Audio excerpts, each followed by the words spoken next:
Welcome to Astronomy Daily, your source for the latest and most exciting news in space exploration and astronomy. I'm your host, Anna, and today we're diving into several fascinating developments from across the cosmos.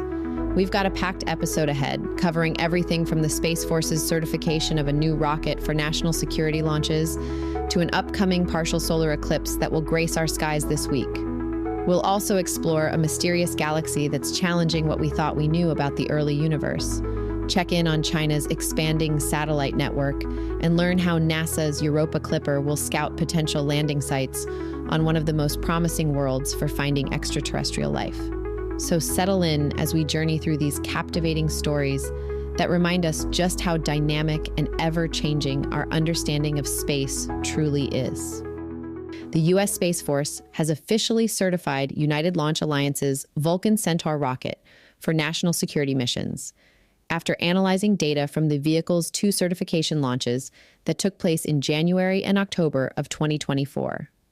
This milestone announcement came on March 26th from the Space Force's Space Systems Command, marking the completion of a long-awaited certification process.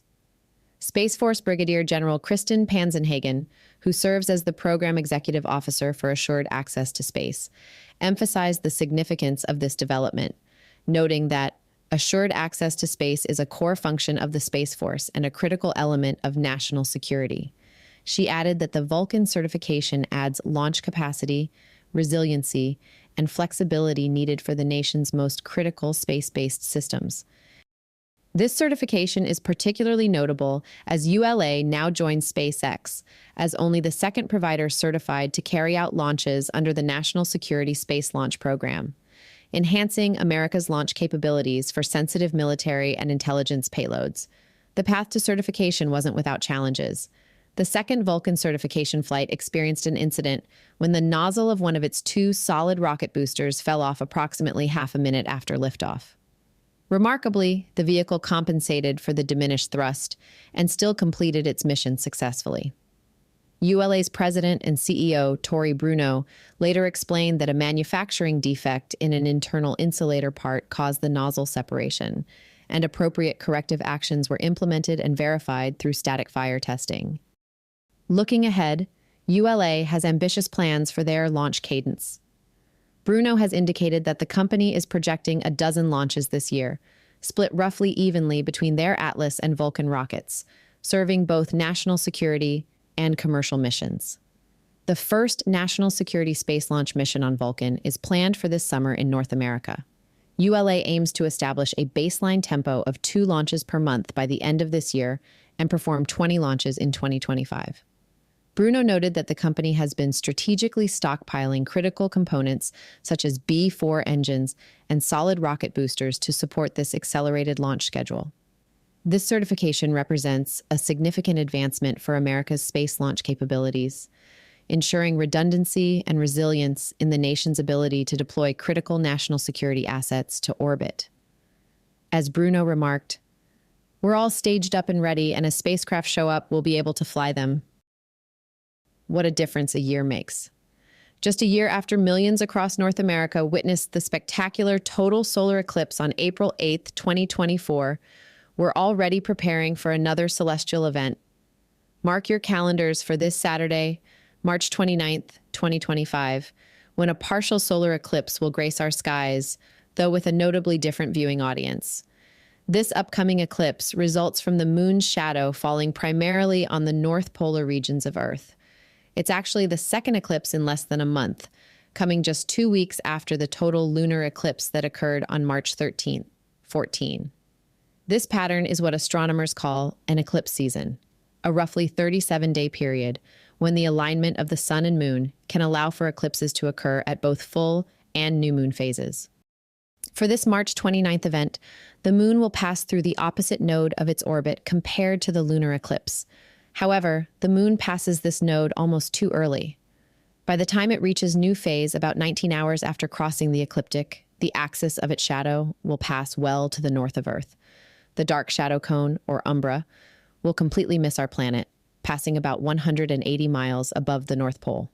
This means no location on Earth will experience totality, but instead the moon's outer shadow, the penumbra, will create a partial eclipse visible in varying degrees. The eclipse will be visible across northwest Africa, much of Europe excluding some eastern sections, northwest Russia, Iceland, and Greenland. Parts of South America, including Suriname, French Guiana, and Amada in Brazil, will see a small dent in the sun at sunrise. For North Americans, visibility depends entirely on location. If you draw a line from Oakville, Ontario, down to Virginia Beach, Virginia, areas west of this line won't see any part of the eclipse. Those to the east, however, will catch at least a glimpse near sunrise, though maximum eclipse will have already occurred before the sun appears above the horizon. The farther north and east you go in North America, the more impressive the view becomes. In Baltimore, the sun will rise with 7.8% of its diameter already eclipsed, with the event ending just 4 minutes later. But residents of northern New England and Atlantic Canada are in for a spectacular treat. The town of Madawaska in far northern Maine will experience maximum eclipse almost precisely at sunrise, with 88.2% of the sun's diameter covered. This will create the stunning visual effect of the sun appearing as a delicate crescent, with its points aimed nearly straight up, resembling two lobster claws emerging from beyond the eastern horizon. Similar impressive views await Atlantic Canada, with Halifax seeing 85.6% coverage at 7:17 a.m., Fredericton experiencing 87% at 7:19 a.m., and St. John's reaching 85.4% at 7:52 a.m. As always with solar eclipses, proper eye protection is essential. Unlike a total eclipse with its brief moments of totality, a partial eclipse can be observed more leisurely, but only through specially designed solar filters or eclipse glasses. Remember that looking at the sun without proper protection is extremely dangerous. NASA's James Webb Space Telescope has made another groundbreaking discovery that's challenging our understanding of the early universe. An international team of astronomers has identified bright hydrogen emission from an incredibly distant galaxy observed just 330 million years after the Big Bang, a mere fraction of our universe's current 13.8 billion year age. The galaxy, designated Jade's GSZ 13-1, was first spotted in images taken by Webb's near-infrared camera as part of the James Webb Space Telescope Advanced Deep Extragalactic Survey. Researchers initially estimated its redshift, a measure of how far the galaxy's light has traveled and been stretched by the expansion of space, at around 12.9. To confirm this extreme distance, they then observed it using Webb's near-infrared spectrograph instrument. The resulting spectrum not only confirmed the redshift at 13.0, placing it firmly in the very early universe, but also revealed something completely unexpected: a distinctly bright wavelength of light known as Lyman alpha emission, radiating from hydrogen atoms. This emission was far stronger than scientists thought possible during this ancient epoch. What makes this finding so perplexing is that the early universe was filled with a thick fog of neutral hydrogen gas. This fog should have completely blocked such emissions until a process called reionization cleared it away, a process that wasn't completed until about 1 billion years after the Big Bang. Yet here was Jade's GSZ 13-1, shining through this cosmic fog more than 600 million years earlier than should be possible. Roberto Maialino from the University of Cambridge and University College London explains why this is so significant. GSZ 13-1 is seen when the universe was only 330 million years old, yet it shows a surprisingly clear telltale signature of Lyman alpha emission that can only be seen once the surrounding fog has fully lifted. This result was totally unexpected by theories of early galaxy formation and has caught astronomers by surprise. Before and during the reionization era, the neutral hydrogen surrounding galaxies should have blocked any energetic ultraviolet light they emitted, much like colored glass filters light. Until enough stars had formed to ionize this hydrogen gas, no such light, including Lyman alpha emission, should have been able to escape and reach Earth. We really shouldn't have found a galaxy like this, given our understanding of the way the universe has evolved, says Kevin Hainline from the University of Arizona. We could think of the early universe as shrouded with a thick fog that would make it exceedingly difficult to find even powerful lighthouses peeking through. Yet here we see the beam of light from this galaxy piercing the veil. Scientists aren't yet certain what caused this unexpected emission, but they have theories. One possibility is that the galaxy contains some of the universe's first generation of stars, much more massive, hotter, and more luminous than stars formed later. Another explanation could be a powerful, active galactic nucleus driven by one of the first supermassive black holes. Whatever the explanation, this discovery opens exciting new questions about the earliest chapters of our cosmic history and how the first stars and galaxies formed. The research was published in the journal Nature, marking another remarkable achievement for the Webb telescope, as it continues to transform our understanding of the universe's origins. China has taken another significant step forward in its space infrastructure with the successful launch of a new data tracking and relay communications satellite. The Tianlian-2-04 lifted off on March 26th at 11:55 a.m. Eastern Time from the Xichang Satellite Launch Center in southwest China aboard a Long March 3B rocket. The China Aerospace Science and Technology Corporation, or KSC, announced the mission's success about an hour after liftoff. While the launch was anticipated due to airspace closure notices, the exact payload wasn't revealed until after the successful deployment. Tianlian-2-04 is now in geosynchronous transfer orbit and will eventually maneuver to take up its final position along the geostationary belt, approximately 35,786 kilometers above Earth's equator. From this vantage point, it will join China's second-generation geostationary orbit data relay satellite constellation. These satellites serve a critical function for China's space program, providing data relay and telemetry, tracking, and command services for the nation's crewed spacecraft. This includes supporting the Tiangong space station and Shenzhou spacecraft, as well as assisting medium and low Earth orbit satellites and launch operations. The Tianlian network performs a role similar to NASA's tracking and data relay satellite system, with satellites strategically positioned around geostationary orbit to provide nearly continuous coverage. According to KSC, this newest addition to the fleet features several technical upgrades compared to its predecessor, Tianlian-2-03, which was launched in July 2022. These improvements include enhanced transmission capacity and faster response speeds, aimed at meeting China's growing needs for data relay and tracking services, while also strengthening the autonomy and security of their second-generation relay system. The Tianlian program has a long history, beginning with China's first Tianlian satellite launched in 2008. The earlier Tianlian-1 series satellites have now been moved to graveyard orbits above the geostationary belt, while the newer generation continues active service. Like earlier satellites in the series, Tianlian-2-04 was developed by the China Academy of Space Technology, a major spacecraft-making institute under KSC. This launch marks China's 15th orbital mission of 2025, demonstrating the country's increasingly ambitious space program.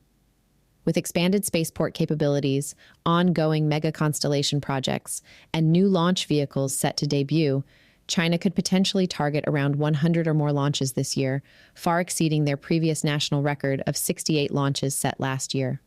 The country's space agenda remains packed with other major upcoming missions, including the Shenzhou 20 and 21 crewed flights to the Tiangong space station and the Tianwen-2 near-Earth asteroid sample return mission, expected to launch around May. Let's move a bit further out into space now. Looking ahead to one of NASA's most anticipated deep space missions, new research presented at the 2025 Lunar and Planetary Science Conference has revealed how the Europa Clipper will help identify potential landing sites for a future mission to Jupiter's icy moon. This strategic reconnaissance capability could prove crucial for the next phase of exploring this ocean world.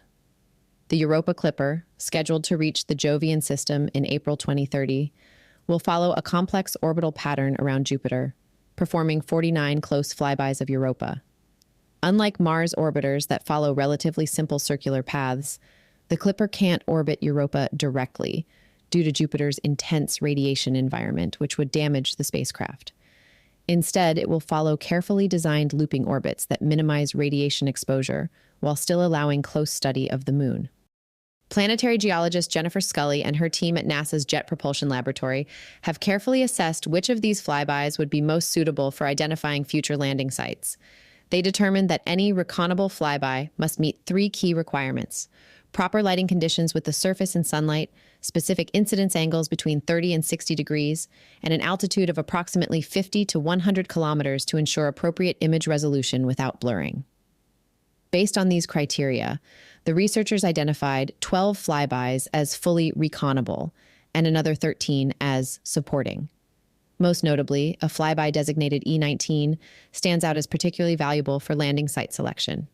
Its ground track extends over 700 kilometers and covers a fascinating transition between Europa's ridged plains and a region called Pauis Regio, one of the moon's mysterious chaos terrains, where the surface appears jumbled and disrupted, potentially offering clues about the ocean beneath.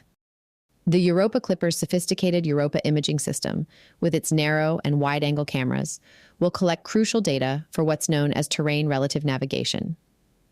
This is the same guidance system that allowed NASA's Perseverance rover to safely navigate to its landing site on Mars.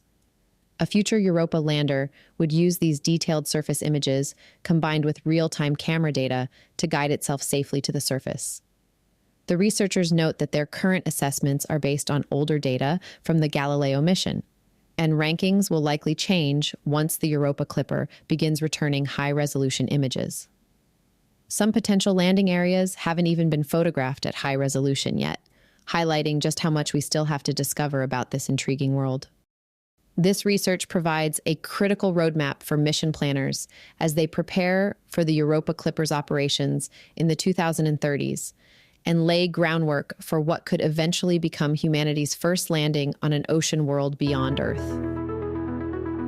And that wraps up today's episode of Astronomy Daily. From the Space Force certifying ULA's Vulcan rocket to the upcoming Partial Solar Eclipse, Webb's surprising discovery of ancient light, China's new data relay satellite, and the Europa Clipper's mission to scout landing sites on Jupiter's ocean moon, we've journeyed across the solar system and beyond. I'm Anna, and it's been my pleasure to bring you these fascinating stories from across the cosmos.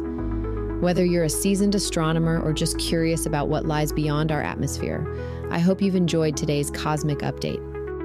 Visit our website at astronomydaily.io, where you can sign up for our free daily newsletter and listen to all our episodes.